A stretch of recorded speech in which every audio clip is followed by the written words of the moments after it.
Hola, pues espero que se encuentre lleno de entusiasmo, de energía y de pasión. Con todo lo aprendido hasta este momento, estamos en todas las posibilidades de empezar a diseñar nuestro primer circuito con transistores. Si te has perdido alguno de los videos que hemos hecho anteriormente, te recomiendo que lo hagas en este momento a fin de que este nuevo diseño con transistores pues lo hagas con todo conocimiento de causa. Para esto voy a recomendar cuatro consideraciones. Que siempre que intentes hacer un nuevo circuito o diseñar un circuito con transistores y que este sea un circuito de conmutación, pues tengo que aclarar que el día de hoy vamos a diseñar un circuito de conmutación. Vamos a suponer en primera instancia que el transistor está funcionando en la región activa. Esto no siempre va a ser así, pero yo lo voy a suponer desde un principio como por default. El segundo paso es obtener obtener los valores de corte y de saturación. Recuerde que corte se refiere al voltaje colector emisor y saturación al corriente colector. Una vez hecho eso, vamos a obtener la corriente de base y la de colector. Esto recuerde que se obtiene mediante la polarización de la base y finalmente vamos a encontrar la tensión entre el colector emisor. Una vez hecho estos cálculos, los vamos a comparar con los obtenidos en el paso 2. Como estamos suponiendo que el transistor va a trabajar en la región activa, si resulta ser que nos encontramos con una incongruencia como podría ser que la corriente colector es mayor que la corriente de saturación o que el voltaje colector emisor es negativo o una cosa rara, pues entonces quiere decir que ese transistor no está funcionando en la zona activa y por lo tanto no va a servir como amplificador. Sin embargo, ese circuito puede ser útil como un circuito de conmutación. Lo primero que vamos a hacer es reconocer la saturación. Observen el siguiente circuito, que es la configuración de emisor común, como los muchos que hemos practicado anteriormente. Tenemos una fuente de voltaje de base de 10 volts y una fuente de voltaje colector de 20, una resistencia de base y una resistencia de colector de 100 kilo ohms y de 10 kilo ohms respectivamente. Este transistor nos está entregando una ganancia en la región activa de 50. Muy bien.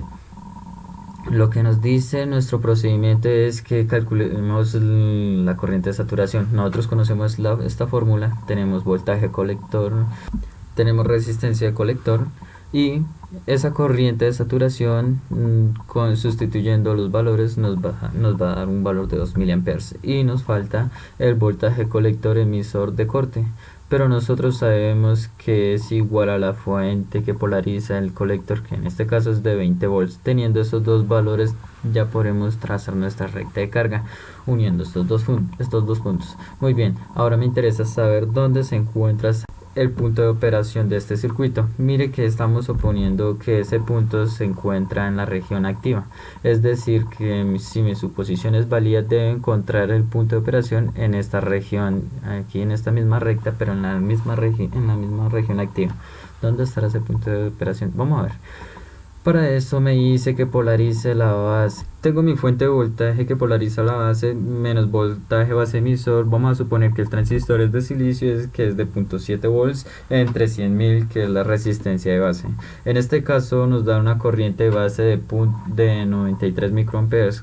Con esta corriente podemos determinar que con la corriente de colector, que nos dan la beta, que es de 50 por la corriente de base, y tenemos 4.65 miliamperes. Nuestro procedimiento nos dice que observemos estas dos corrientes y con esta observación llegamos a la primera conclusión.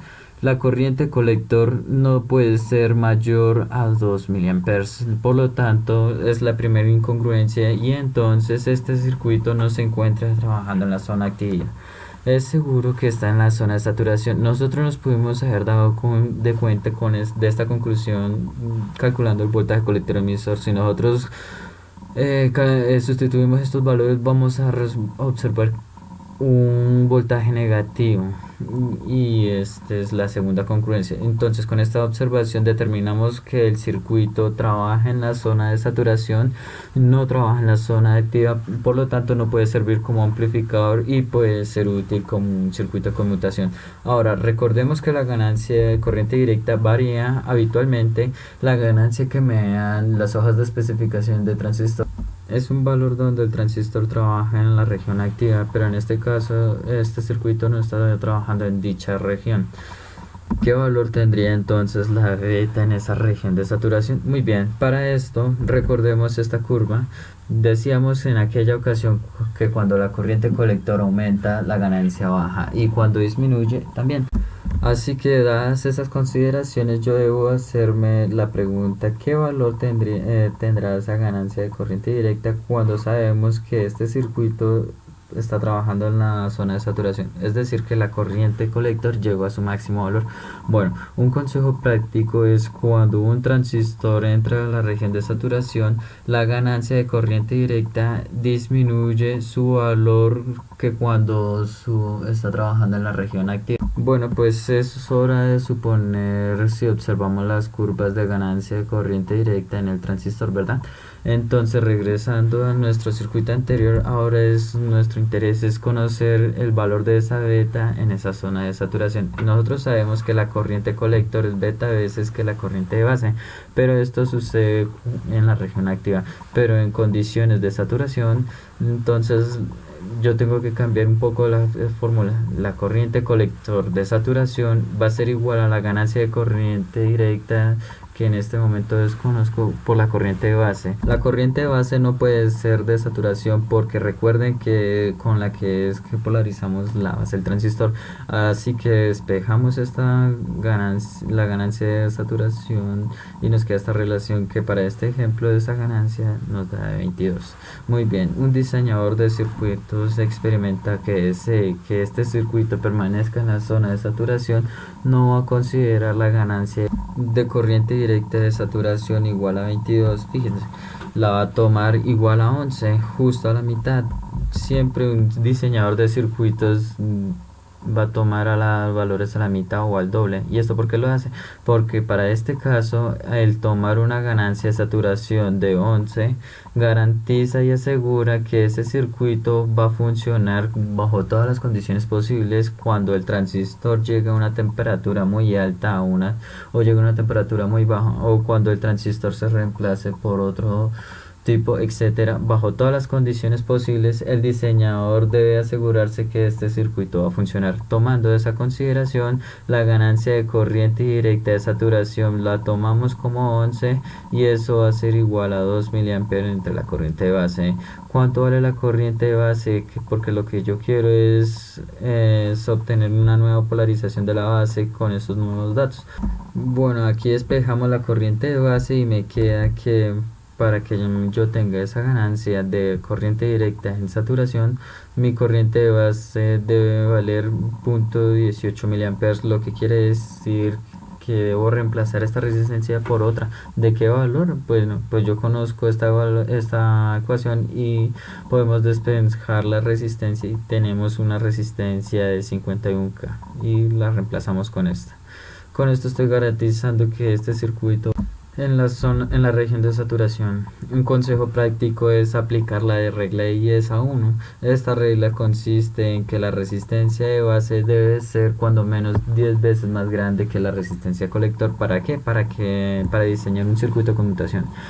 Bueno, esta regla va a ser válida siempre y cuando mis dos fuentes de voltaje, la de base y colector, tengan la misma magnitud. Si tiene diferente magnitud no puedo aplicar esta regla, pero habitualmente se estila que estas dos fuentes casi tengan el mismo valor. Si nosotros tenemos la resistencia de base 10 veces mayor a la resistencia de colector, estamos asegurando que este circuito trabaja en la región de saturación y por lo tanto puede ser utilizado como un circuito de conmutación. Muy bien, vamos a quedarnos con este circuito y ahora vamos a ver cómo diseñamos un circuito de conmutación. Una vez dominado lo anterior, de inicio sabemos que este circuito va a funcionar como un circuito de conmutación porque tenemos dos fuentes iguales de 10 volts y tenemos una relación de base con respecto a colector 10 a 1 y prácticamente se considera el valor de la beta.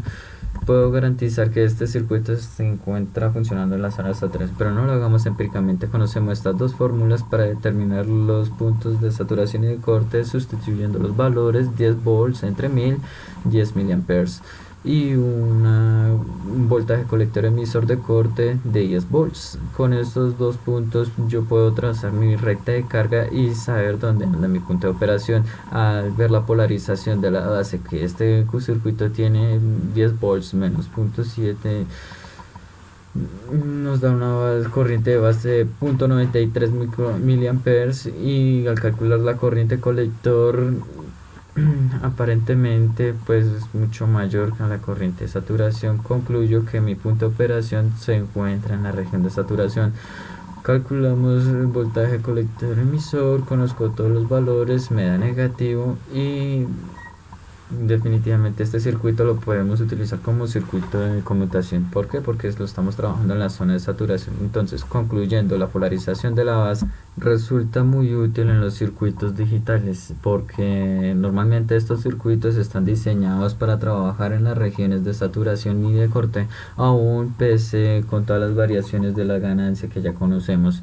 Los circuitos digitales a menudo se le denominan como circuitos de conmutación porque su punto de operación conmuta entre dos puntos de la recta de carga. Vean, en nuestro caso las tensiones de salida están variando, en este caso entre 0 volts y 10 volts. ¿Por qué? Porque imaginemos que este switch lo tenemos cerrado, lo abrimos, y al tener un circuito abierto en la malla 1, pues lógicamente la corriente de base no existe y vale 0. Y si la corriente de base es 0, pues la corriente de colector es 0. Simplemente nos queda voltaje colector emisor igual a la fuente de polarización del colector. En ese momento el circuito ya conmutó a los 10 volts. Y ahí vamos a estar, y entonces tenemos este circuito conmutando entre un voltaje bajo y un voltaje alto. Pero imaginemos un circuito TTL.